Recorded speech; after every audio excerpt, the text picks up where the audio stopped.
Again, for those of you who just joined, we're going to be waiting for the next 2 to 3 minutes just for everyone else to get onboarded.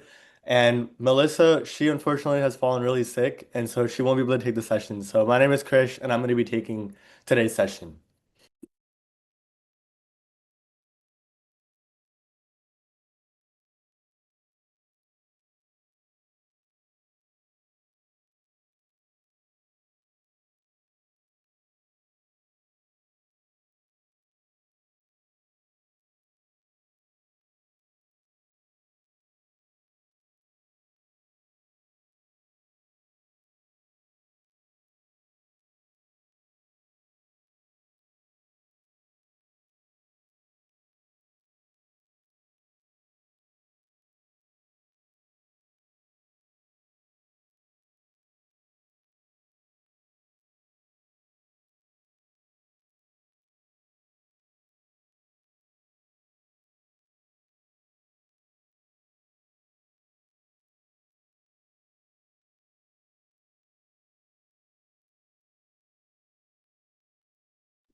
Okay, hey everyone, my name is Krish, and again, Melissa, she unfortunately fell really sick, and so she isn't able to take the session today, which is why I'm going to be stepping in and going over tips and tricks on how to make a successful college essay. And so people are still coming in, but we'll start now because we have been waiting for the past 5 minutes. And so just getting started, a little bit more about me. My name is Krish. Again, I'm a CS student at UT Austin. I was accepted at Cornell, Duke, Georgia Tech, UW-Madison, Northeastern University, and a whole lot of other universities as well. And so I have been through the navigating the essay process firsthand, so I know just how rigorous it is and how tedious the process can be as you guys go into it. And so, okay, sorry. I think someone said that is this meeting going to be recorded? And yes, the meeting will be recorded, and Test Prep 100 should send it in the group chat that we have. And so again, more a little bit about me. I'm really passionate about helping students succeed. And so if you guys have any questions, feel free to reach out. We'll also have a Q&A for the essay specifically at the end of the session. So you guys can feel free to say anything, ask anything, whether that be about my process or any other advice that I have for college applications. Now, before we get started, let's go over what we're going to be talking about. And yes, I think someone raised their hand.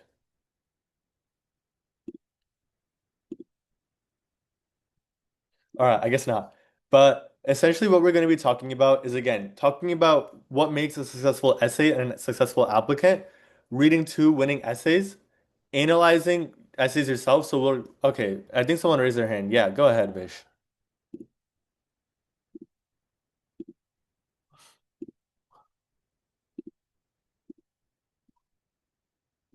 Do you have a question?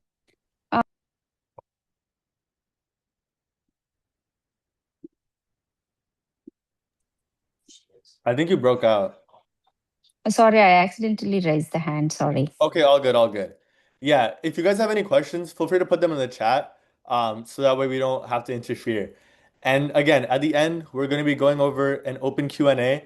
And so before we get started, I want to know what universities do you guys want to get into? Because I know that a lot of people that might be parents, but for the students that are here, if you could just put in your chat, what universities are you guys aiming for? Princeton, okay. UConn, Purdue, UT. Yeah, I'm actually going to UT, so it's pretty good. Duke, yeah, Duke is a pretty good one as well, especially if you're going for anything med or econ. Stanford, yeah. UTNJ too, definitely. I don't know yet. Well, that's okay. Georgia Tech. I'm seeing a lot of Georgia Tech and Dukes. And so for any for you to be getting into any university, what you need to be able to do is be a successful essay writer because that's what's going to ultimately set you apart from anyone else. And the way that you can do that is again, knowing how you can frame your narrative, how you can speak to the audience and to the AO so that they vouch for you. And so what we're going to be going over today is again, talking about how you can initiate the creative essay process, how you can select a topic that's actually personal to you, understanding what AOs actually want, and AO means admissions officer. And then also just how you can craft a compelling personal statement. And finally, executing, brainstorming, and outlining what to do for an essay. And for those of you guys who have raised your hands, you can come off mute and ask. But if you guys do have any questions, feel free to DM it to me, or you can just put it in the chat if you guys do have any questions. And I think Lavanya, your hand is raised.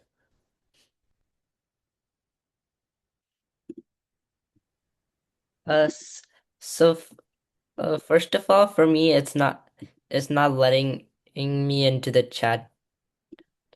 Uh, Oh, actually, okay. I'm not sure why that's happening. also, my name's Deepak, but I can't change my name. Oh, all good. Sorry about that. Yeah, this is my mom's account. Uh, Oh, all right, all right. But yeah, if you guys have any questions, put them in the chat or you can DM me, because Q&A will be addressed later as well. Anyways, let's get started by talking about the hallmarks of what makes a great essay. First of all, a good essay is highly specific and it has a captivating hook. Second, it's authentic and has its distinct personal voice. Also, what an essay should be doing is using concrete sensory details and being vivid. What that means is that you shouldn't be telling, you should be showing. For example, instead of saying that you went to a basketball game and you enjoyed it, you can use specific topics or specific instances about what happened in that basketball game and using these specific sensory details because that ultimately is what's going to set you apart from anyone else. When you're writing your essay, you really want to think, what is it that I can say that differentiates me from someone else? Because at the end of the day, there can be a million people who have a 4.0 GPA. There can be a million people who have a 1500 or above SAT score and even ACT score. But what makes someone unique is when they're writing an essay in their own voice and they're able to do something that nobody else can do by sharing their story, by making a captivating hook that's going to draw in the admissions officer and make them think, wow, this person has really gone through and done some amazing things, and this is why they should be admitted to our university. Again, one of the most important things that you should do for any good essay, whether that be for your school, when you're in college, or especially for Common App, is you should have a conclusion that has a realization that's tied to a purpose. Ideally, that can be for a motivation that you have for something you want to accomplish, or just a realization that you got and how are you going to grow from that experience. Again, the reason for why I have this chart is because it should be showing your profound growth, and then at the end, you should be talking about how you were a different person at the start and how now you've grown and how you become successful.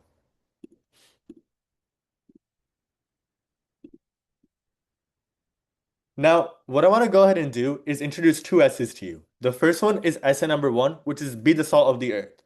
What this essay did was, again, it was by Maria G, and she's going to the Johns Hopkins University, but it really got into the AOs at JHU, and they were really impressed by what it is that this essay was. So what I want you guys to do is, again, I'll move the slide and I'll give you guys 4 minutes to go ahead, read it, and at the end, what I'll ask you guys to do is just go ahead and share your thoughts in the chat. You guys can, put it publicly, or you guys can DM me and what you guys think this essay is doing that not a lot of essays may be doing, or what is it that you guys liked about this essay?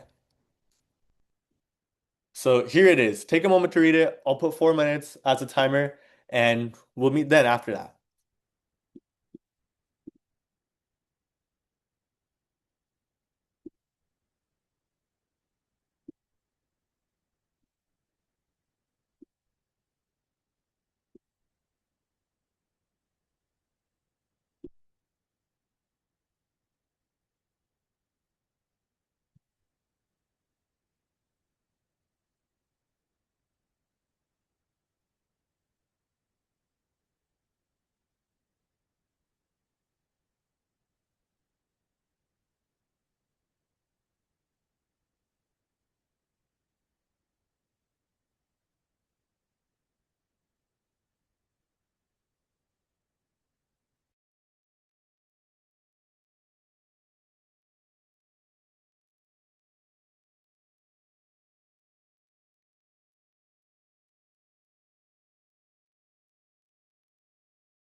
All right, there's 1 more minute left.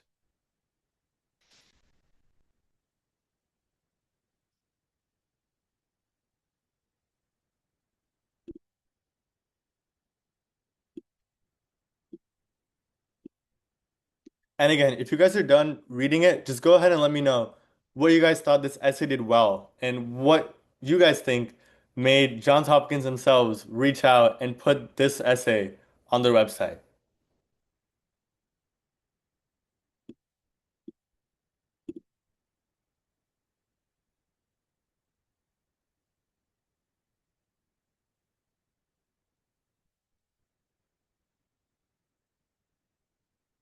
And for those of you guys saying that it's really good, what do you think makes this essay really good? Is there like a specific part that stood out to you, or a specific story, or what it is that this author does? Yeah, so much imagery and tone and good language. Exactly. Exactly, right? This essay, it started off with dialogue, which not a lot of classical essays that we may have written in school may be doing. And so the hook that it has honestly just sets it apart. When you think about it, one of the ways that you're going to be able to stand out is not by using the strategy that you've been taught in school, because a lot of the people are going to continue to use the same thing. Instead, you should be using a vivid hook. And so part of the reason for why it's successful is again, it finds this profound meaning in an ordinary everyday interaction, right? It isn't anything extraordinary. It isn't about how this author went about to solve cancer or do something big. It's about the little everyday thing. And that's what made this so profound, that something so simple was transformed into something so inspirational. Also, it demonstrates deep empathy and this intellectual curiosity without bragging. What I want you guys to take away from any essay that you guys read for the college app is that you shouldn't be bragging. Of course, it's great to talk about how good you are and your accomplishments and how you want to change the world, but you need to be able to decipher between where you're going to be considered bragging versus where you're going to be considered like, oh wow, like this is going to be really helpful. Also, like a lot of you guys have said to me, whether that be in the DMs or in the chat, it uses vivid sensory details that immediately immerse us into the scene. You have to think about it from the AO's the admissions officer's perspective. When you see it, they only have about 5 to 7 minutes on each application, not just your essays, but overall on your entire, looking at your tests, looking at your 10 activities. They just have 7 minutes max. And so you really want to lure them in by having vivid sensory details that makes it them think that they're also there right into that space with you.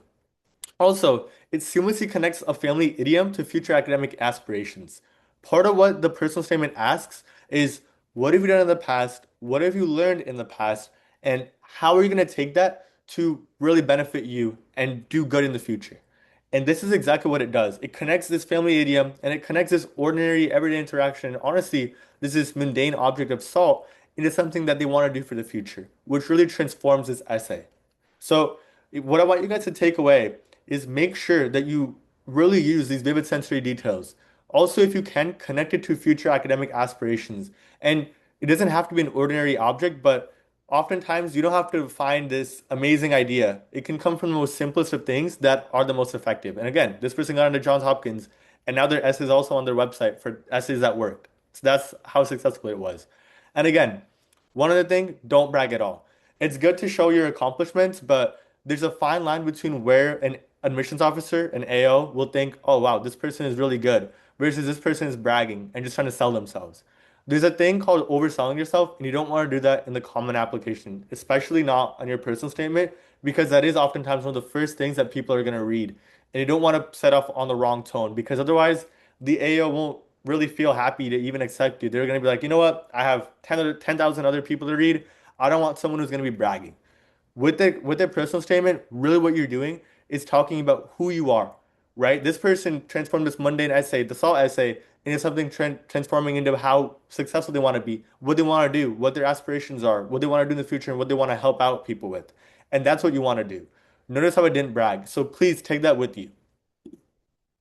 Now, the next essay that we have is probably one of the most famous ones. It's the Costco essay. And it was written by Brittany Stinson, and she was admitted to about 5 Ivy League schools and also some other universities as well. And so, again, it's not the same as the Salt essay where it's about this mundane object, but this time it's about the big warehouse store that we all like and adore. And so, go ahead and read it. Again, I'll give you guys 5 minutes until 5:25 Central Time, and we can come back. And again, let me know what you guys like about this essay.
And for those of you that this is a bit too blurry, you guys can also click the link that I put in the chat for you guys.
All right, that's about 5 minutes, and I've been seeing what you guys are putting in the chat, and definitely I agree with you guys, right? It transforms something like Costco, which oh sorry about that. It transforms something like Costco, which we all know and love, into something that is unique. It draws basically an analogy, right, for what happens at Costco, right? Right over here, thinking about the beef, all beef goodness that Costco boasted. It's also comical. It's also humorous, and it's one of these traits that not a lot of AOC. When you think about it, not a lot of these essays are gonna have these types of humor, and so for someone that was reading it, they were like, "Wow, this is super unique." And again, I'm reading your guys' comments again, right? The detail is good. I like your profile picture, Augusta. And so again, right?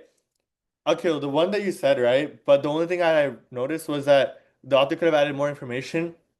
Yes, but the reason for why he didn't have to pay the price here for not adding more information is because it used an analogy so well. It's unique in the sense that because nobody would have expected to talk about Costco in such a way that he was able to get away. They were able to get away by not including that many, like, aspects of their personal life. And also, they do use comparisons right over here, right? Like, I sampled calculus, cross-country running, etc. With cart in hand, I do what scares me. I absorb the warehouse that is the world. So it still had connections back to him. And so that's why, because the idea was so out of the box, nobody would have expected someone to compare and even use Costco in a personal statement. And so that's why he didn't have to pay the price. If that kind of answers for why you think that, like, even though it wasn't as personal, as intimate, it was still really novel and it was still unique. And at the end, that's what mattered. And then again, what you guys are saying, it transforms a simple moment from their life into something that's deeply meaningful. That's exactly what you guys want to do whenever you guys are writing your essay. Again, it doesn't have to come from a sports championship or an achievement that you guys have. It can be something as mundane, as simple as this, where it just takes a trip to a Costco store or any store and they're able to transform their life. Again, the personal statement doesn't ask you to follow these rigid lines. In fact, the seventh prompt itself asks you to write about anything. The personal statement is a place where you can write anything about yourself, whether that be your story, a moment in time that changed you, a person that changed you, anything. And so when you guys think to yourselves, okay, what can I write about? Don't don't let that deciding factor really shape you because you can write about anything that you want, and as long as it presents and sheds information about you, that's what's gonna matter the most. Does that make sense? And I'm looking at your guys' comments as well. Yeah. Again, super basic, and you turned it into an essay. You don't have that just goes to show that you don't have to have the most amazing experiences. You guys don't have to do all these crazy summer programs. Instead, you could talk about the most mundane things, and those are the ones that work. And so again, it's also highly unique and humorous, and it also has a memorable hook. One of the few devices and honestly tones that people use is humor, and you can use it and you should use it just because of how less people use it. Oftentimes for an essay, it's super serious. It's like, wow, I've done XYZ things, and this is why I'm going to be successful in whatever it is that I do, and this is why I want to go to this university. But instead, it had jokes. This essay really transformed this mundane setting into a canvas for intellectual exploration. They talk about how it's Costco is like kind of like the warehouse of the world, where they're doing all these different subjects like calculus and everything else. And that just goes to show that it doesn't matter how mundane it is, if you are able to put your mind to it and transform these generic things into something that only you could share and a story that only you could tell, that's what's gonna value you and that's what's gonna help you out the most. Again, it showcases this distinct, confident, and sophisticated personal voice, which oftentimes we don't see in a lot of essays. And one other thing that it does is it takes risk with an unconventional structure that pays off. Again, going back, right? The structure of it isn't always the best. It isn't like a classic school essay that we were taught to write. Instead, it talks about these qualities of Costco, right? Notorious for its oversized portions and $1.50 hot dog combo. Did he have to include that? Did that person have to include it? No, but they still did because they wanted to have that humor. And that adds that personal touch. When an admissions officer is reading this, they can see that, wow, this person is super funny, this person has a sense of humor, and this person knows how they can make a comparison from a warehouse store to their own life and what they want to do in the future. Again, at the end, see how it kind of connects to what they want to do?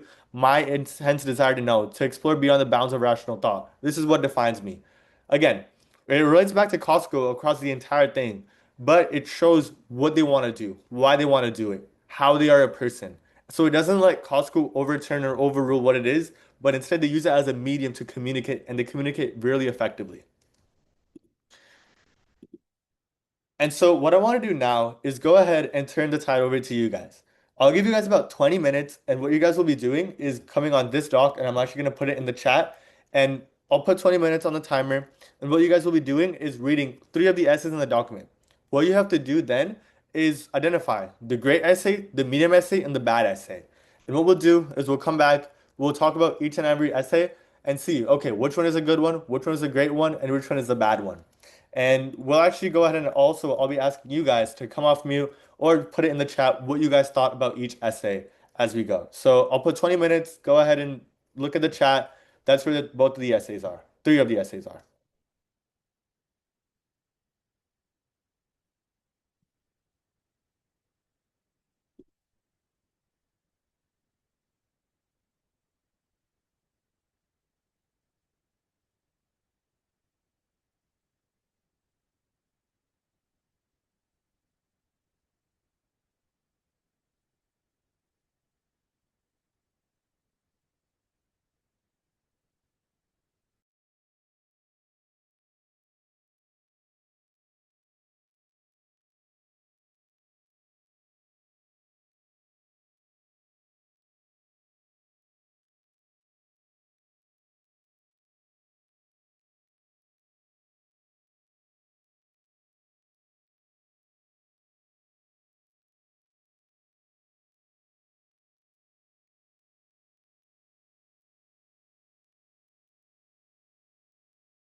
Also, if you guys are unable to access the document, what I'll do is put it in the chat. So I'll make a PDF and I'll put it in the chat for you guys. Because I know that some people messaged me saying that they weren't able to access it.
All right, so I think a large majority of you guys are done, but for the ones that aren't, we'll go until 5:45. So instead of ending at 5:50, so in 10 minutes, we'll just take the next 5 minutes. So that way we give everyone else who just joined as well some time to read the essays.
All right, guys, last minute.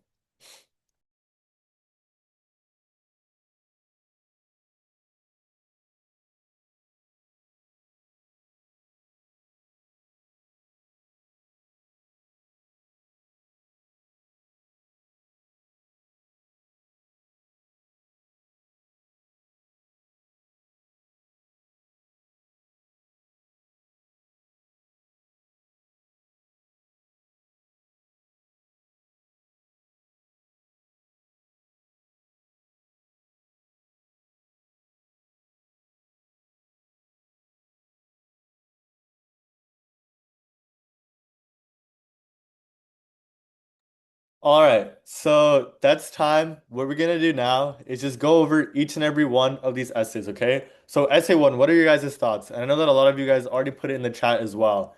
So just go ahead and let me know what you guys thought of essay one. Bad, bad, yep, bad, mid, not the best, great. Okay, too much bragging. Yeah, I'm seeing some good, I'm seeing some amazing, I'm seeing some mostly bad, I'm seeing some okay as well. And so bad. And I think some people also identified. So all these, or to both these essays, essay one and essay two, are super famous. And one of them is famous for the wrong reasons, and one of them is famous for the right reasons. And so, yeah, bro glazes himself. That's true. So essay one is actually really bad. It's the worst one out of everyone here. And some of you guys did a good job of identifying that. But let's go and talk about what it is for the reason for why this was so bad. And so again, a lot of you guys already identified him clearly. This is the founder of Cal AI, Zach Yadigari. He went really famous when he applied to colleges. And so essentially what happened to him was that he wrote this essay and it doesn't work. And the reason for that is because he has a vague rationale for going to college. The conclusion about wanting to attend his college is boiled down to one generic sentence, and it demonstrates no specific fit for any school. Not to mention that it's insufferably arrogant, right? So he doesn't have the self-awareness, and he drops casual, humble brags about how he has millions of monies and he has millions of dollars, and investors are throwing money at him. This is exactly what you don't want to do, because think about it, right? If you were the person that has to accept someone into college, would you like it if someone is applying and they're like, "No, I'm already a millionaire. Like, I don't really care about college. As I was a young kid, I didn't care about college." And not only that, but he's also got this pretentious word salad, right? So the writing himself that he's doing, it's got these clunky pseudo-intellectual buzzwords instead of authentic communication. And it honestly feels like someone he probably used AI to write it, like being the founder of Cal AI. And again, right? There's zero evidence of growth. Part of what the Common App and especially the personal statement gives you space to do is highlight how have you changed. Again, you were in high school for a majority of you guys, it will be 4 years that you guys have been in high school. You weren't the same person that you were when you were a freshman. How have you changed? What experiences have you've gone through? What experiences have you created for not only yourself but also for others? And how has that changed who you are? In this essay, he didn't talk about it. All he talked about was again making a whole bunch of apps, how he didn't want to go to college as a kid, and he has zero rationale for going to college. Again, for Zach Yadigari, he's already super successful, so honestly, he doesn't need to go to college, but he still applied and he suffered. I think he got rejected from a majority of the colleges and only got into, I believe, UT Austin, U Miami, and another one. But again, he applied to a lot. He applied to all the Ivies, or a majority of the Ivies, and he got rejected. And while even though he did everything right, he had his extracurriculars. I mean, he's a millionaire, right? He's got all this money, but because of his essays, they held him back. They didn't accept him just because of how pretentiously he wrote and how arrogant he was. And so for those of you guys who accepted and for those of you guys who said like, essay one is too braggy, you guys are 100% correct because again, yeah, and as someone put in the chat as well, 18 years old, he's building viral apps. He's super famous. He's already in the Forbes 30 under 30 as well, but he wasn't able to get into college. Why? Well, because of his essay. It was honestly just a joke. If any other college saw that, they would immediately think, wow, like this kid is making a joke out of us. Why should we accept him? And that's what happened to all the colleges. The majority of them, he got rejected. So take this as a lesson, right? It's okay to brag. Like, I'm not saying like, don't brag. Like, don't talk about your amazing accomplishments, but do it at a limit and make sure that it doesn't look like you're bragging too much about yourself. Because at the end of the day, when you're writing, you're at the mercy of the colleges. If they don't like one like small thing about you, they can reject you. And unfortunately, that's how it's become. That's why, acceptance rates have dropped. I believe UT Austin back in 2016, they had a 40.6% acceptance rate. And this past admission cycle, they had a 22%. That same goes for you for the University of Michigan and also for UVA. And so for all of you guys who are applying there, really have to think. You have to use your words wisely. And of course, don't tell the college like, I'm going to be successful without or with the college. Like, I don't need it. I'm already a millionaire and I've never really thought about college. And say that you haven't actually thought about college, don't tell them that because again, it only harms you. At the end of the day, the college, they're going to be just fine without you. But if you want to get that education, make sure you guys don't brag. And again, he suffered, but I hope that he's having a fun time at U Miami because I think that's where he wanted to go as well after he grinded for the last 4 years. And then again, now for essay two. So what are you guys' thoughts on that? Go ahead and let me know in the chat. Best. Yeah, and right, Yashu. Like if you don't say anything about a college or like, talking about how you want to go so bad, they're not gonna accept you. Great, medium, mid. Some people are saying bad, mid, the medium essay, best, mid, the best one. Okay. Best out of all three, medium. Okay, so for those of you guys saying best and medium, could you guys write one sentence about what made it good or what made it bad?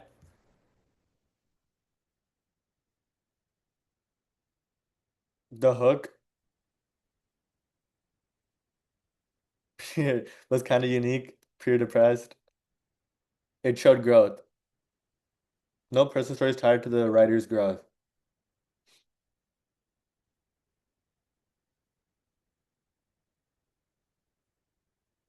Doesn't focus. Yeah, so I'm seeing good and I'm also seeing bad. And so, actually, let me admit some people who.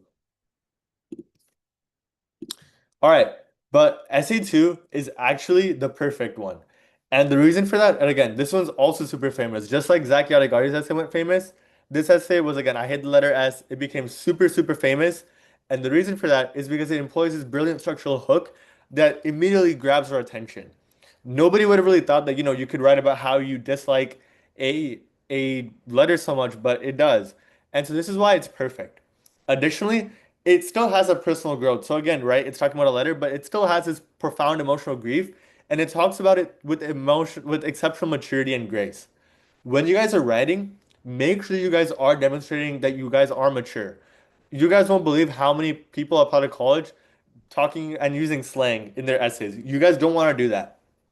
Be mature and show that you're a bigger person. Of course, and again, some people may not resonate with the topic about, this essay, but trust me, it's worth it. And it worked. A lot of people actually ended up copying this essay the next year around, and it became super famous. It was super viral because, again, this essay got someone into Harvard, I believe, or like Stanford, or like a really, really good university. And again, it also effectively transitions from personal loss to finding passionate purpose.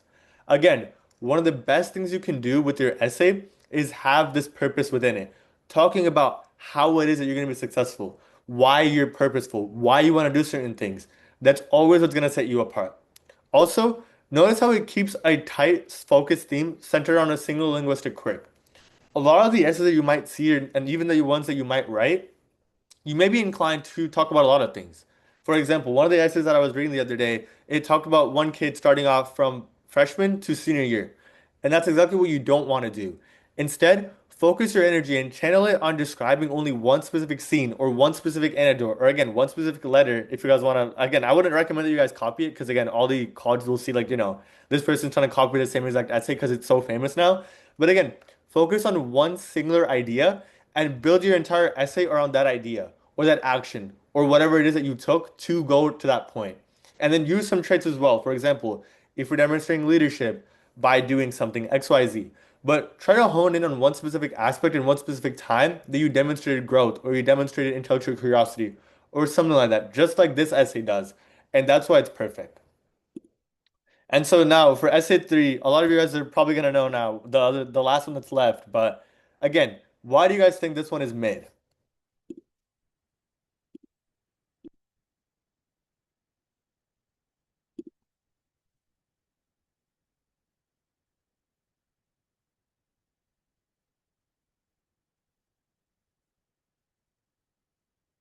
Boring. It doesn't seamlessly connect to the metaphor.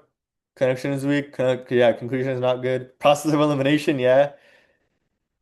Boring, no humor, kind of bragged at the end.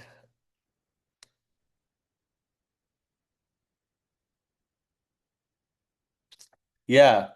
And so, exactly, right? No excitement. It's kind of monotonous. It doesn't have that emotion. Sounds too desperate and generic.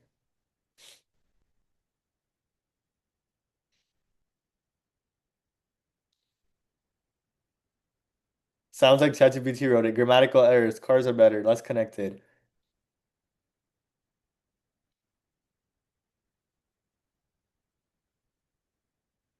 No humor. Exactly. Right? It's okay, but it doesn't have that personal touch. And actually, Essay 3 is completely written by AI. Essay 3 is 100% written by ChatGPT. That's actually what I did. Like I was like, you know what? Let's try to see how many people think it. And this essay is 100% written by AI. Like I didn't touch it. I didn't do anything. I just asked AI, you know what? Write me an essay about XYZ prompt. And that's what it gave. So, exactly, right? When you guys think about how AI may be, it's gonna not have the personal touch. A lot of you guys were talking about how, well, I had to because I wanted you guys to see what it is that AI might come up with and why you shouldn't, on that note, use AI for everything, right? It, as I think someone deleted it. But someone talked about how SE3 was the best, but I guess they got kind of cried now. But right, what you want to do and what you guys see is this doesn't have that personal vulnerability. Oftentimes, when humans write, they have this personal touch. They have this inclusion of these raw emotions and honestly these feelings that this essay you just can't connect with just because of it being written by AI. AI doesn't have the specific stories. AI doesn't have the specific anecdotes. It doesn't have what's been going on. It doesn't know your story. It doesn't know who you are. And so that's why, for those of you guys who may be inclined to use AI to write your essays, this is why you should not be doing it. Especially because when you think about it, AIs are reading thousands upon thousands of essays, and they're gonna look at it and they're gonna be like, "Oh, like this person clearly wrote this by AI." This is why it's so important to use vivid sensory details, to use specific examples. And again, one other thing that you guys should be making note of is that this lacks the broader community impact. It doesn't really talk about the important things. And again, the final reflection is kind of rushed, right? Because it didn't know how to write the structure properly. It didn't know how it could phrase it and order it, which is why this essay suffers. Again, one of the good things it does is it does have some good details, right? That's why it's like, mediocre. It's not the worst. It's not like Zach Yadagari's where he was bragging too much, but it could be stronger in most places, and that's why it suffers. Again, it's written by AI, so it's super generic, but it's still better than Zaki Aligari's. And again, that's pretty crazy to say considering that it was written by a person. But the reason for that is at the end of the day, it doesn't brag as much. It doesn't tell colleges that, oh, like when I was a kid, I never thought about going to college and like I've done all XYZ things. So make note of that, right? For those of you guys who are thinking like, you know what, I'll just ask Claude or ChatGPT or Gemini or DeepSeek or whatever to write my essays, this is why you shouldn't do it. And if you guys do, be super, super careful because this is how your essay is going to turn out. Being super generic, having some sensory details, but it won't be as accurate. And again, being super monotonous. Part of what makes your personal statement yours and personal is when you write in your own distinct style, when you write in your own emotions, when you use your own lens of the way that you saw things, which AI simply can't do. Of course, it's good to refine it. In fact, I myself, when I was applying, I was using AI consistently to refine my writing, to find synonyms, and that's completely acceptable. But don't let AI be the one that drives you forward because that's not what's going to serve you well. And you will have to pay the repercussions of that. And so we're almost at the end here, but again, you have to avoid these critical mistakes as well. And again, first of all, don't use AI. That should be a given. Don't use AI to write your entire essay for you. And second, don't guess what admissions officers want to hear. Again, you can do your best to kind of gauge like, okay, if I'm an admissions officer, what do I want to see? But try to make sure that you're not lying or you're not abruptly saying things that are going to be super pretentious because AOs have a good lens and they can exactly tell like, oh, this person is lying or this person is trying to LARP and trying to get their way into college. You don't want to do that. And you don't want to be that person because otherwise they're going to just discard your application and you're not going to get in without them even reading any other parts of your essay and any other parts of your 10 activities list or anything like that. So make sure you're not doing that. Second, again, summarizing your resume instead of exploring internal growth. This is part of the reason for why Zach's essay failed. It generally just summarizes his resume about how successful he was, how he used his, business minded and how he started his own startup, Cal AI. And again, he could have written all this all on a resume as opposed to writing it in his personal statement. The personal statement is again, you're only 650 words for you to share your own internal growth. And so don't waste that space. It's good to talk about some mentions and talking about some points that, how you succeeded, but don't let that drive. Talk about the story. Again, on your activities list, on your resume, you can talk about the exact impact and the metrics, but in your personal statement, think about the how. How did you go about solving that and how did you go about having that impact?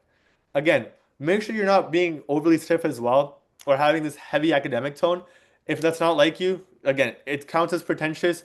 Admissions officers are going to be easily able to detect it, like, oh wow, this person just used AI or it refined it for me, or something like that. And you don't want to do that. So make sure that you're not using overly academic language. Again, write like you would in a normal essay, but format it differently and talk about the actual story about who you are. Also, probably one of the bigger ones as well, don't forget that you have to connect your personal story to the broader community, to the broader impact that you want to have. 99% of the successful essays, what they do is talk about, okay, this is what I am, this is what I've learned, and this is what I want to do in the future to grow, to be successful, to have an impact. So make sure that you do that. And again, don't rush the conclusion or attempt too many topics. Again, most of the essays that were successful, right? When we talk about the SALT essay, the Costco essay, the I hate the letter S, they focus specifically on one thing. For the Costco essay, that person used again analogies and comparisons between Costco and their life throughout the entire essay. They didn't go talk about Sam's Club or Walmart or any other store. They kept it specifically to Costco, and that's what you want to do. Being specific, but instead finding purpose and finding meaning behind what is specific. And that's what's going to set you up for success. And so that being said, what we're going to be doing now is a Q&A. So for those of you guys who may have had questions, for those of you guys who may be wanting to know more about how you can write your essays, please go ahead. You can get off mute or you can put in the chat. You guys can DM me. Again, there are a lot of you guys, so it might be a little bit hard, but feel free to come off mute and ask any questions about essays or anything like that. Yeah, I think Drew, you raised your hand, so go ahead.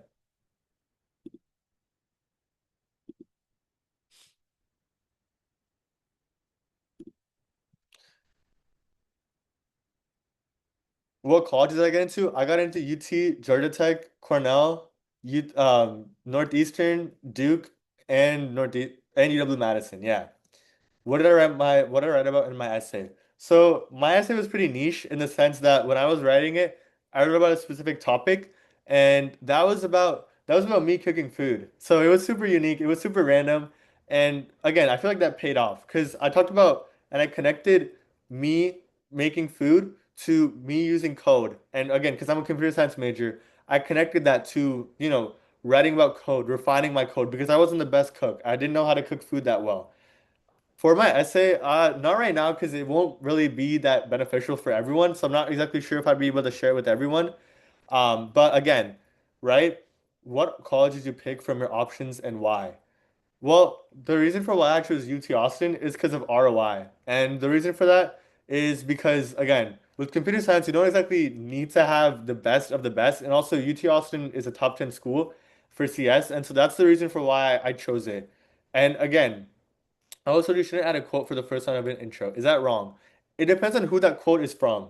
If it's from you, then it's fine. But if it's from someone else, then you don't exactly want to set it up that way. Just because it may not exactly sound the best if you're starting your own essay from someone else's words.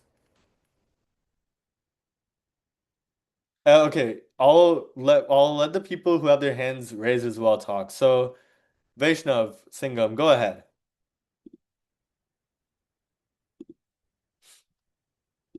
Or Kritik, or Suryansh, whoever wants to go. So my question is that could we use other essays as a reference when we're doing our essay? Something like ideas or like stuff that we could use?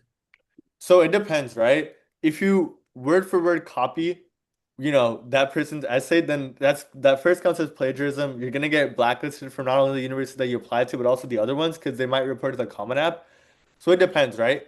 If you want to take one aspect of what an essay did good and convert it and translate it into your own, then of course, 100% you can do that. But it's a fine line. So make sure you don't let that dictate your entire tone and let that dictate everything that you do. Does that answer your question? Or yeah, everyone else as well. You guys can come off of mute, and go ahead and ask your question.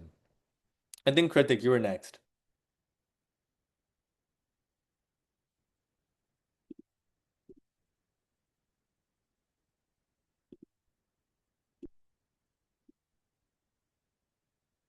Or Pranav, or whoever wants to come off of mute, you guys can go ahead because there's a lot of you guys. So whoever one wants to ask, you guys are more than welcome to come off of mute. All right, a lot of people in the chat. Okay, what were my ECs? So again, because I'm a computer science major, I had a lot of computer science extracurriculars. And so I had two internships. I started my own nonprofit. I did research. I also had a part-time job. I did two summer programs that were competitive. And then I was the president of two clubs at my high school. How long should your essays be? It depends, right? For example, if you're writing a personal statement, then again, it can be up to 650 words. And yeah, you can leave if you're done. If you don't have any questions, that's all that I had. It won't let me unmute. Oh, let me. Hey, quick question. Do paid research programs, like, do colleges like that more? Like, do they like the research programs that like are not paid? Like, You have to pay to get into research programs. Like, do they care about Yeah. those? Yeah, so definitely, it kind of depends, right? There are some good paid research programs that you can do, but a large majority of them are honestly just money grabs. And so I myself, I never paid for an internship, I never paid for research. I did all the free ones. And what I want you guys to think about it as well, if you guys are even debating it, is if you can make your own project without that name, if you can have the same outcome, if you can have the same research paper to your name without it, then don't do it, right? And another reason for that is because when you pay like, tens of thousands of dollars, I know someone that paid $5,000 to get research done. And when you pay that much, the colleges know. They can easily Google up like, oh, like this is what the program they did, this is how much it costs. And one of the ways that I found out was that if you guys are paying, $5,000 for a research program for like, I don't know, 3 months, then colleges might be less inclined to give you merit aid scholarships and financial aid just because they're like, well, you can pay $5,000 for 3 months for research, so why can't you pay our tuition? Does that make sense? And again, for all of you guys that have questions as well, feel free to unmute, or ask me that, like, like I want to unmute and then we can do that because I know that some people might be facing some difficulties. Do colleges prefer emotional or academic? It depends, right? It depends. You don't want to have a sob story where you're just sharing about like, the bad things that have happened in your life, but you also don't want it to be super academic where it's the reader of your resume. So find a balance, right? If you do want to talk about something academic, then talk about how you got there, how you grew, how you scaled, something like that. All right, Sukrit. All right, I just asked you to unmute. Yeah. So, so could I only talk about like the more accomplishments? Like, could I talk about my greater accomplishments in my essay, or do I have to talk about all of the things? Do I have to Def talk? Sorry, go ahead. Do I have to talk about my greatest accomplishments in the essay? Well, you can if you want, but also make sure you're not bragging, right? And so, let's say you had this life-changing moment at a competition, for example, DECA. Let's say you went to ICDC and you had a life-changing accomplishment or you had a life-changing like interaction with someone. You can talk about that, but don't let your entire personal statement especially be about your accomplishment because you'll already write about it probably in your supplemental essays or you'll already write about it in your Common App activities list or something like that. Does that make sense? Yes. All right. Harsha. All right. I think I just asked you to unmute. Yeah. Hi. So my question is, how much do like recommendation letters and stuff like matter in relation to essays versus academics versus extracurriculars? Yeah, so I want you to think about, LORs are the one thing that you can't control, right? At the end of the day, it's another person's voice, it's another person's view on you. And so, at least in my experience, it kind of depends for what university, but at least for me, I think for Ivy Leagues, it matters a lot. And the reason for that is because, again, these LORs are kind of like eyes that you're putting on yourself and you're asking to write about probably the subject that you're the best at, right? And so when colleges see this, they're like, okay, I'm looking at this applicant from a teacher point of view. What has this person done in class, and how are they different from anyone else? And so they are definitely important, and I would definitely that's why it's good to keep a good relationship with all of your teachers, and have at least 2 to 3 that you can go to and be like, hey, can I have an LOR? And you know that they would probably give you a really good and rich description. Does that answer your question, Harsha? I think it's not letting people unmute, but I hope that did answer your question. And for anyone else as well, just let me know in the chat if you guys want to unmute.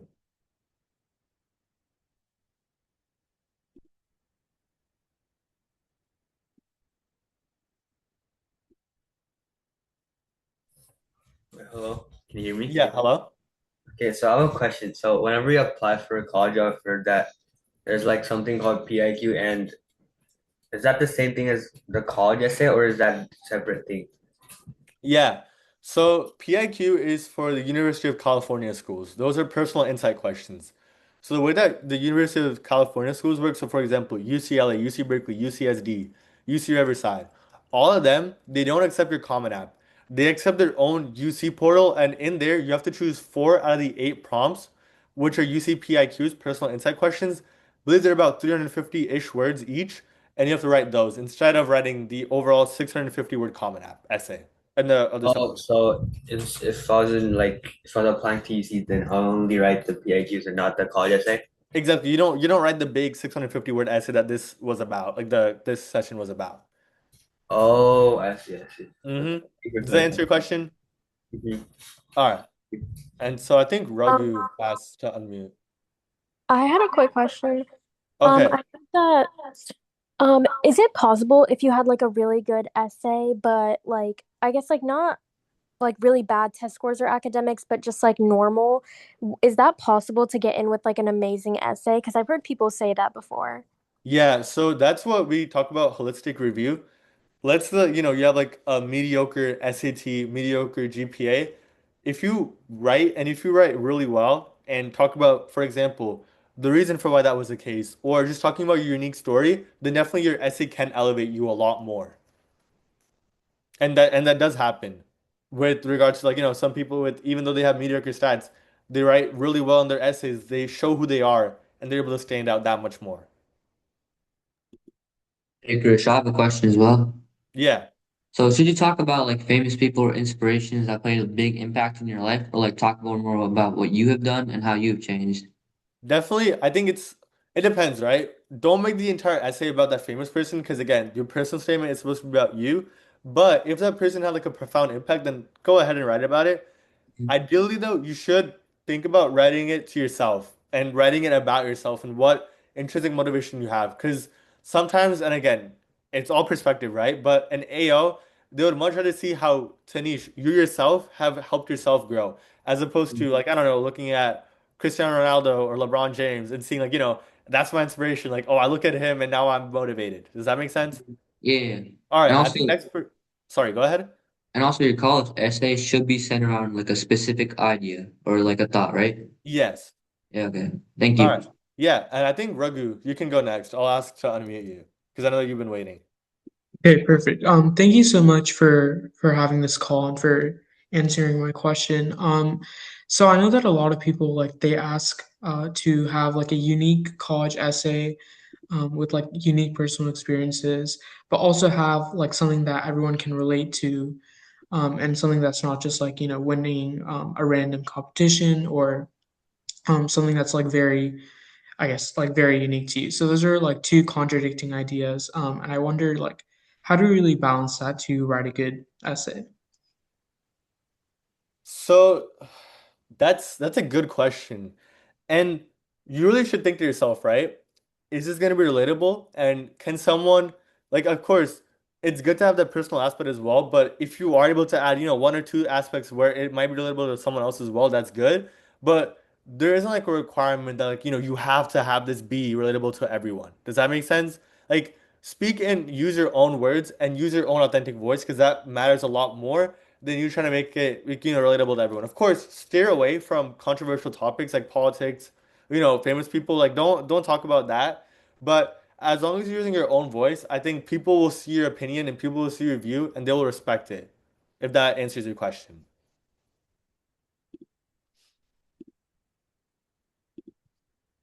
All right, I think Sanjana, I'll ask to unmute you if you have a question. Yes, thank you for unmuting me. So I this morning I talked to my friend who is a senior this year. She applied for colleges, but then what she told me was like that we have to give 25 something, like it could be 25 activities. Like we have to list it somewhere. I'm not sure where, but what Yeah, is that so and where is it? Is it inside the essay or not? It's no, different. so that's a good question. And for a lot of you guys who may not be applying to colleges this cycle, but maybe applying next cycle, there's three main websites that you can apply from. If you're applying to the University of California school, so UCLA, UC Berkeley, you'll apply through the UC portal. And on the UC portal, and it's completely separate from your essay, there's an activity section. And for UCs, it's activities and honors. And I believe they give you about 20 to 25, I think it's 20 boxes that you have to select. And you can talk about anything from your accomplishments to your awards, anything like that. Now, for the Common App, that's going to be five honors. So that's five awards, and they give you 10 activity sections that you can talk about. And that's not in your essay, that's separate. Okay. So can I include volunteering in that as well, or? Yes, yes. Any activity that you've done. Okay. So if I in case include volunteering, so should I include it like how can I say this? So for like different organizations I have worked with, or like just uh randomly, like Yeah, usually. you should, let's see, right? If you don't have 20, then of course separate them out, but choose your most high impact ones and combine them together if you have that space. If you don't, then again, you can just go ahead and put it all separately. Mm-hmm. Okay. All right. Thank you. Of course. Yeah, Kritik, you can unmute here.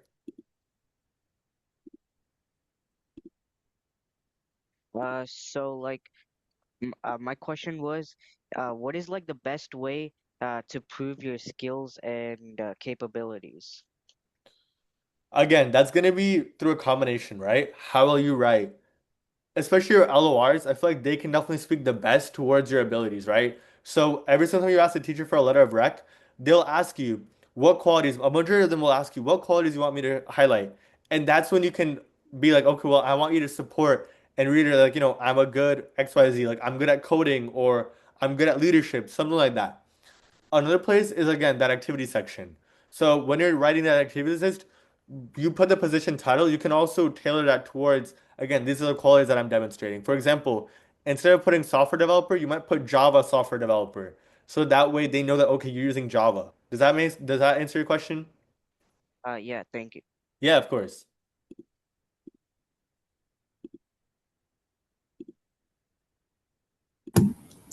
Oh, I had two questions actually.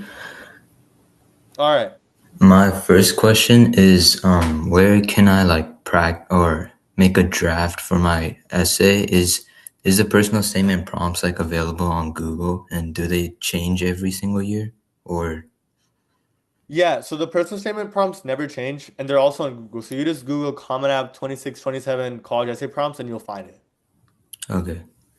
And my second question was that if you're gonna write your essay on like this topic, like getting multiple like injuries during like soccer and stuff and like researching them and then using that to get an interest and tie that into your like future interest in like sports medicine and all, is that like a good topic, or does that sound like too like cliche or like something more people do? Yeah. So definitely I'll say like sports injuries altogether are super cliche because a lot of people write about them.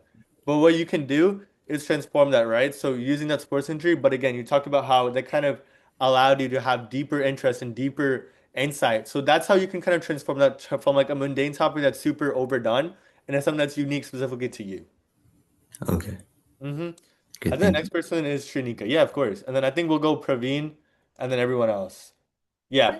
Uh, So I was wondering, when I'm writing my essay, like who can review my essay for feedback and thoughts? Like, do teachers guide you, or is there anybody else that can help you throughout? Yeah, so definitely I would be more than happy to help. Also, teachers are a really good spot as well, especially English teachers, just because, again, they have a lot of wisdom with regards to using rhetorical devices, analytical, and everything like that. So, again, for all of you guys in the call, I'll be more than happy to put my email as well in the chat so you guys can ask me like personalized questions as well, because I get it, right? Like, you might not want to come off of mute, but teachers are a good resource. Again, going to your school counselor as well. Again, they're probably going to be super overflooded, but it's always good to have like a second eye. I would also think like, older friends. So when I was applying, I used my English teacher once, but then I also used my older friends who were applying. And I was like, hey, could you look at my essay? And because I'm also a strong writer, because I got fives on all my like humanity AP exams, I already like, okay, you know what? I think that like I'll be fine whenever I'm writing essays. But definitely like, teachers, your counselor, older people, and also the counselors as well. And let me actually put my email in the chat. Thank you. That Yeah, helps. of I course. also have another question. Yeah. So I'm heading into sophomore year of high school, and I was wondering if taking 2 years of a world language in high school level is more beneficial, or taking independent research or AP seminar to show academic rigor is better if I want to go into the STEM field. Okay, so that definitely depends, right? Which university do you want to go into? Because I'll be honest, most of the Ivy Leagues, they look for if you have at least 4 years of a language. So That really depends. Again, if you want to go straight out like STEM, then I would say probably do the research on like the seminar, and AP capstone and like AP research if you do want to do that. But if you want to go for like an Ivy League, then definitely I would say like if you can do a language, then that's gonna help you out. Okay, so for maybe like JHU or UCLA, would language be helpful or like? Yeah, it definitely is. JHU as well. They look for at least I think 2 to 3 years of a world language. Okay, thank you. Yeah, of course. And then I think it was Praveen and then Vihan. You can go next after Praveen. And yeah, Nalini, you can also unmute after. We'll go Praveen, Vihan, Nalini, and then I think Shrenika, I think you're already done, so I'll lower your hand. And you know what, Vihan, you can go. I think Praveen might be unavailable. Hi, I was wondering, like, how did you get into like research? So, how did you find the opportunities to, like, create your own research, get it published, and things like that? Yeah, so definitely LinkedIn is probably one of the best places because there's so many high schoolers now and they have so many opportunities just for high schoolers. Again, a lot of the high school opportunities are going to be unpaid because like, no, like a lot of people don't want to pay high schoolers, but it's better than like, having to pay $5,000, $6,000 out of your pocket. So I went on LinkedIn and I found a lot of opportunities online that were research heavy and research based. So that's what I did. And also, how did you find like your internships? For internships as well, I use LinkedIn. I think cold outreach as well. When I was doing it, like, cold emailing wasn't as huge. And so I was kind of like early on, and so I was able to capitalize on that. But I was also able to master like, how you can cold email to the point where like almost anyone would respond to me. Okay, thank you. Yeah, of Um, course. so I just wanted to ask. Oh, I'm actually Shanika. My name doesn't change. I don't know No why, worries, all good. but I just wanted to ask, what are the stuff you did to get into the college you did? Like in high school, like what did you do? Like what certain clubs or like internships or what you did? Yeah, so I was the president of Mu Alpha Theta, which is Math Honor Society, and then I was also the president of Rho Kappa, which is Social Studies Honor Society. And then I started my own nonprofit. We helped 10,000, no, 1,050 students. And then I did 2 internships. And so I raised over $200,000 for both those internships that I did. And then I did research. I also did a part-time job, so I was a tutor. And then again, I did 2 competitive summer programs. I think I'm missing one more. But like, yeah, it was like, all tangential to computer science in some sort of aspect and in some sort of way. What did you do to get like internships or stuff? Like what was your GPA at the end? And then what did you do to like get all the internships you did?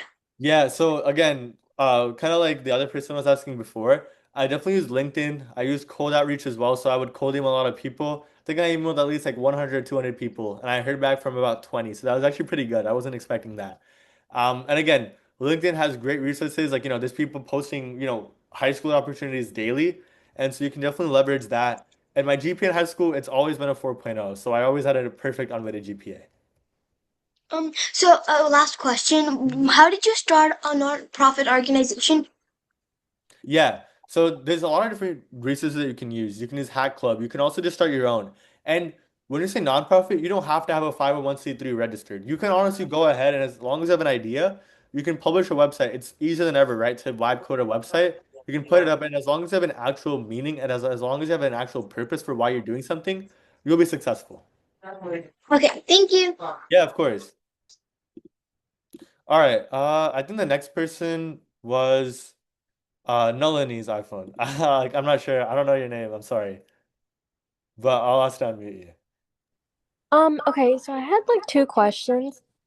If I have like three PVSA awards and like I wanted to like I don't have five in total for the Common App, would it be like really bad if I were to write two of them in separate slots, or would you just recommend just writing like less than five? Yeah, so I think it's up to you. If I were you, then I would probably put them in separate and write like, frame it in such a way that these both are separate things, even though like they were similar. They're like I got this for doing XYZ versus I got that award for doing XYZ. So kind of like differentiating that and kind of giving some justification so the AO isn't like, oh, like this person was just trying to fill up space. Yeah, because I did do them for two separate organizations. And also, I was wondering, do you think it's worth getting like college counselor help, like where they like help you like write out your activities and make them sound better and like essay help? Like, do you think it's worth doing that, or do you think that there's like resources online that you could find that don't cost as much? I think definitely like if a college counselor is asking you to pay like tens of thousands of dollars, then don't do it. But I myself do college counseling for really cheap, so I know that. But also, it really depends on how like how much time you have and how much time you're willing to spend towards going ahead and finding the resources, right? So part of what a college counselor does is because they've seen so many other like people, they can find scholarships, they can find the exact resources and save you that much time to where you don't have to scour the internet for inspiration or scour the internet for the tips and tricks just because they know it and they can just give it to you. So it depends, right? If someone's asking you like, sell your kidney, then don't do that because again, it's not gonna be worth it. You'd rather like, spend your own time, find your resources and do that. But as long as it's reasonable, I think that there is definitely a lot more benefits that compared to the downsides, especially if your school starts. I think for me, because I've been preparing for such a long time, I was able to go without having a college counselor, but definitely for like the general majority of people, that may not be the best sorts of like, way to go. And I think Harshit, let's go. I'll unmute you. Yeah, I had another question. So previously someone asked about like language credits and all. So my school, I only took 2 years of Spanish, but my school does like this thing where you can take a test like over the summer. Like CBE. Yeah, and to get like multiple credits for that. And does that still count as like if you get 4 credits or something, right? Does that still count as like 4 years? Will colleges look at it that way or? So it depends on how it comes up on your transcript, right? But as long as you have the credit, I think it'll be fine. Like because again, right, you have to work hard to like, complete that test. So I think it'll be all right. Okay. And my next question is that if you don't have like that 4 years of language and you're still trying to aim for like Ivy Leagues or like those top schools that prefer it, can you still like get in or will your chances be hurt? No, you can still get in, but then again, it goes down to how will your extracurriculars line up with what you want to do, and also just like the way that you write. Again, not a lot of people have access to even do languages, so they're not gonna like bar that against you. So like don't think like like oh like I'm not gonna get in just because I don't have 4 years of a language. They prefer it, but that's not like required. Okay. Okay. Thank you so much. Yep. All right. I think Sorry, let's do Praveen. Yeah. sorry, I'm asking another question, No, but all like I good. forgot to ask this. So you said you were the president of the Social Studies National Honor Society and the Science one, right? So Yeah. how did you become the president? Like, what did you do to become the president of I won the elections. Oh, so Like you just like people voted for you, that's it, right? yeah, exactly. Yeah. Is there anything else to that or just No, I think it's just likability and like how many people vote for you. I'm like that's a good thing or like a bad thing, but like that's how I got it personally. I like people just voted for me. okay. Thank you. Yeah, of course. Let's go Socket, then Arush, and then Samya, because I can see in the chat that um you also had one. And then at the end, let's go Nalini. Yeah, hi Krish. I Yeah, have hey two Socket. questions. Yeah. So my first question is, do volunteer hours matter for college? And if so, how many hours? So again, they don't, right? I mean, if you wanted to, you can be volunteering and be on your phone playing video games for like an hour, and that wouldn't matter. So the sheer amount of hours don't matter. There's no like, set limit or like a set requirement, like you have to have 200 hours. Okay, my next question is, how do you enroll for dual enrollment? You just apply to your local community college, or you can ask your school counselor and they'll give you the next steps. Yeah, okay, and have one more. And for the Common App EC section, do you have to mention how long you've done one specific EC? Yeah, you do. It asks you for the dates. Okay, Mm-hmm. thank you. Yeah, of course. Yeah, Arush. So basically, when would be the optimal time to start writing your college essay, and when did you submit your essays? Yeah, so I started writing my essay at the start of July, so I already had like a brainstorm, but I scrapped that essay mid-July, and then I redid it again. And so I know I applied to UTD probably the second week of August just because I didn't need anything.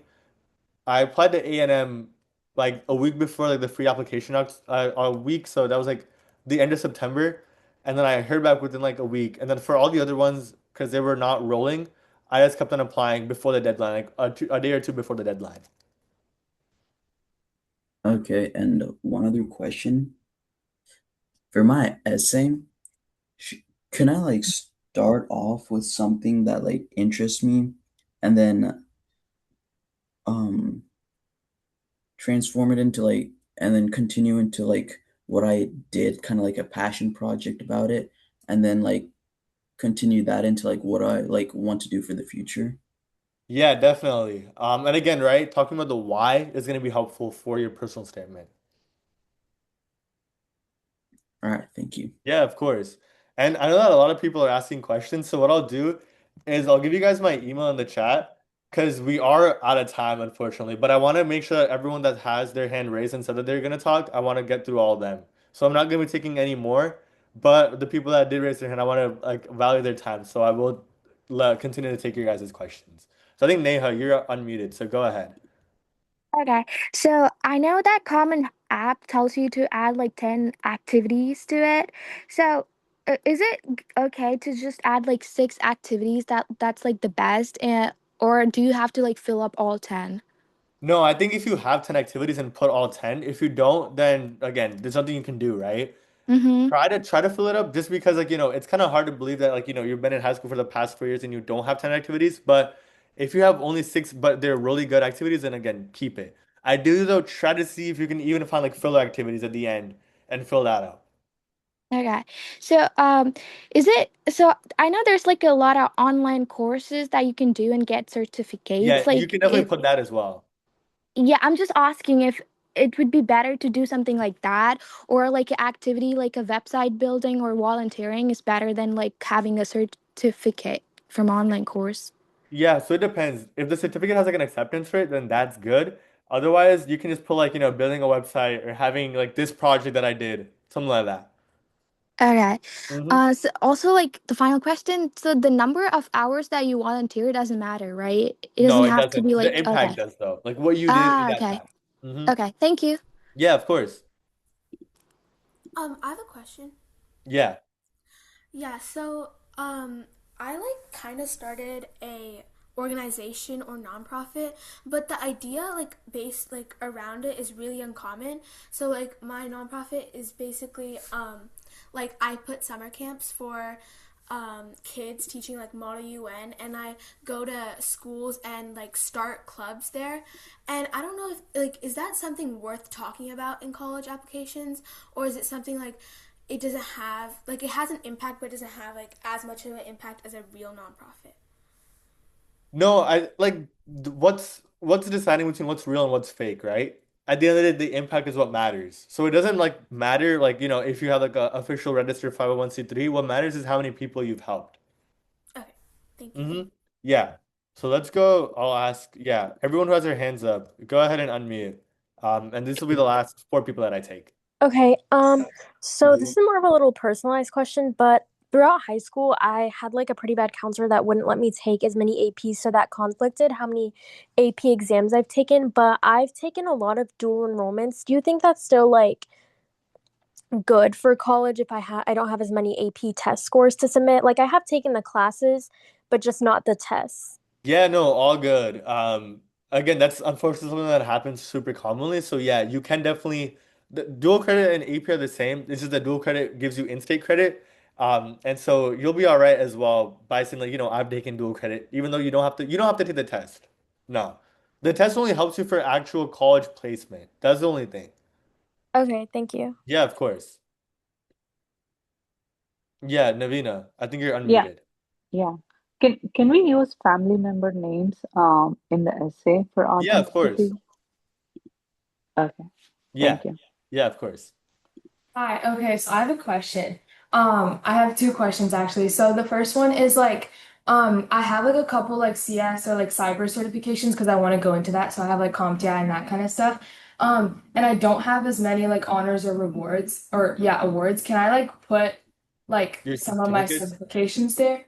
Yeah, you can. And ideally what you can do is it's kind of weird, but you can put it as like an international thing because like people from all around the world can do it. And you can talk about like the amount of hours it took for you to complete it as like a number within that award as well.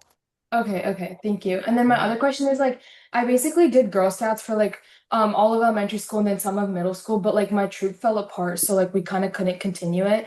And I've done like a couple meaningful things. Like, is it still worth putting? Because I know I didn't like do it in high school. So ideally, if you haven't done it in high school, don't put it Okay. unless you don't have anything else to put. Just because college admissions officers, they want to see things that you've done recently, not something you did in middle school or elementary school. Okay, thank you so much. Yeah, of course. All right, yeah, Brishan, I think you're the last one. Yeah.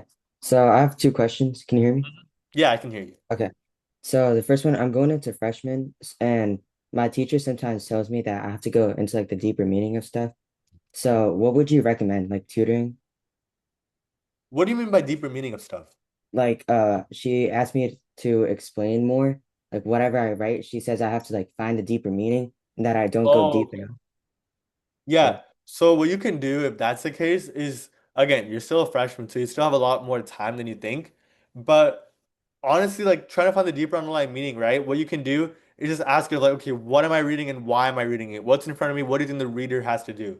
Tutoring can help, but at the end of the day, it's gonna be you who's writing your essay, and it's gonna be you who's kind of deciphering it and understanding it. Okay. And my other question is, so sometimes my teachers, they might be like too harsh or too easy on me. So if I wanted to like find a good essay or like if I wrote an essay, what would be a good way to like assess it? Yeah, so definitely like, asking your peers as well. Just like asking like, okay, like, this is my essay, like could you go ahead and review it? And what I mean by peers, I mean like someone older than you. So that way they have some more wisdom. Also, you could ask your parents, but sometimes they might not be the best just because, a lot of the parents they haven't actually like learned and gone through the education system here. And so I'd also recommend like, a counselor as well. Even though they might be swamped, you can be like, hey, like I just need some help. Could you review this essay for me? All right, thank you. Yeah, of course.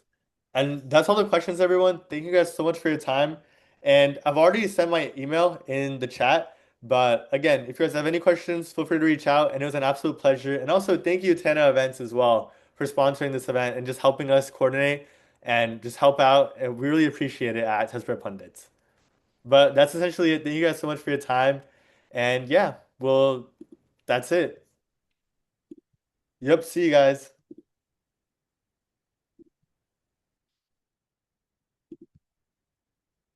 Have a good rest of your evening and have a great weekend.